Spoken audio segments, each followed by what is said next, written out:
Good morning friends. आज हम लोग इमरजेंसी फायर पंप के बारे में पढ़ेंगे। ये एफएसएस कोड की सीरीज़ है। So today we will start with fire pump. This is a very important and one of the hot questions in orals. So we will start. Passenger ships of 1000 and upward and in cargo ships 2000 means अगर passenger ship है वो 1000 GT से above है तो उसमें requirement है fire pump का, emergency fire pump का। और सेम कार्गो वेसल अगर 2000 ग्रॉस टन के ऊपर है तो उसमें आपका लगेगा emergency fire pump. Okay, not less than 40% of the total capacity of the main fire pump. It means अगर आपका फायर पंप 1000 मीट्रिक क्यूब जो है पंप आउट कर रहा है तो इसकी कैपेसिटी 400 मीटर क्यूब से कम नहीं होनी चाहिए। Means 40% of the total capacity of main fire pump.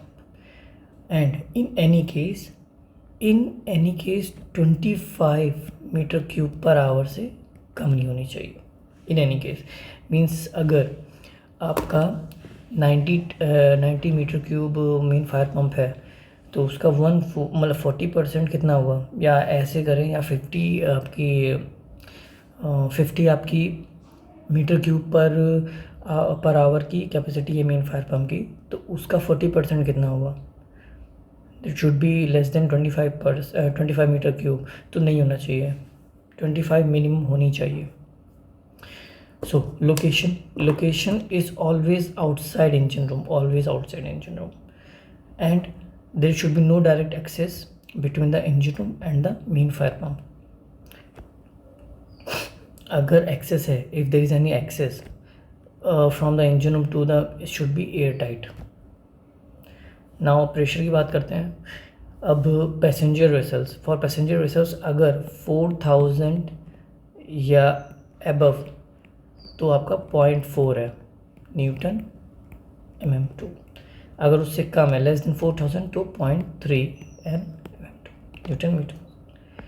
For cargo vessel अगर 6000 GT से आपका ज़्यादा है तो आपका 0.27 न्यूटन पर mm²। सेम अगर हमारा 6000 GT से कम है तो 0.25। अब जेट कैपेसिटी क्या है। At least 2 jets not emanating for the same hydrant using one hose should be able to give throw of 12 meters.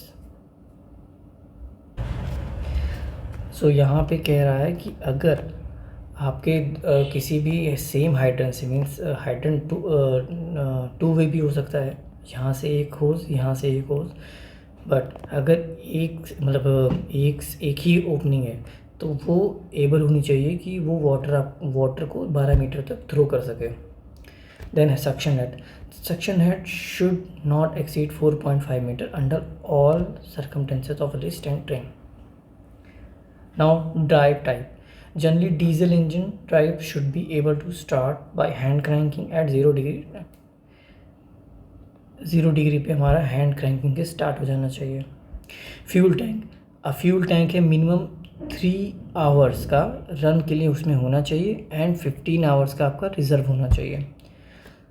Generally diesel engine should be should be able to started by hand cranking to 0 degree ambient temperature. हम लोग का 0 degree से नीचे होगा तो हमको hand cranking करनी पड़ेगी।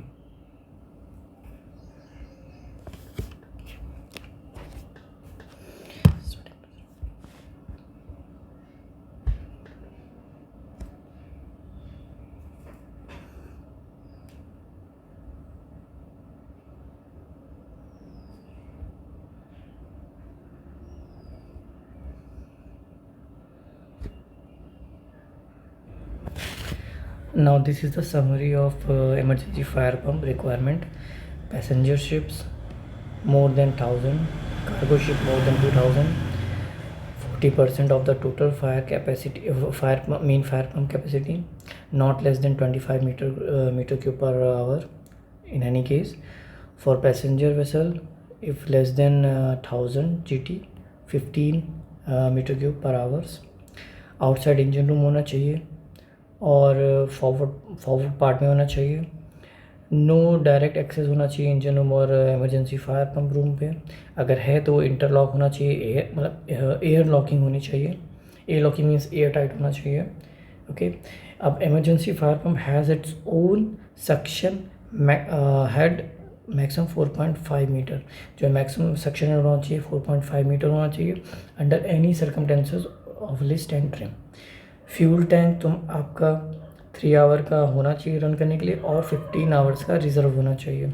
डीजल इंजन है, able to start by hand cranking at 0 degree Celsius. At least 2 jet not emitting from the same hydrant using one hose length capable of 12 meter flow. Okay, thank you.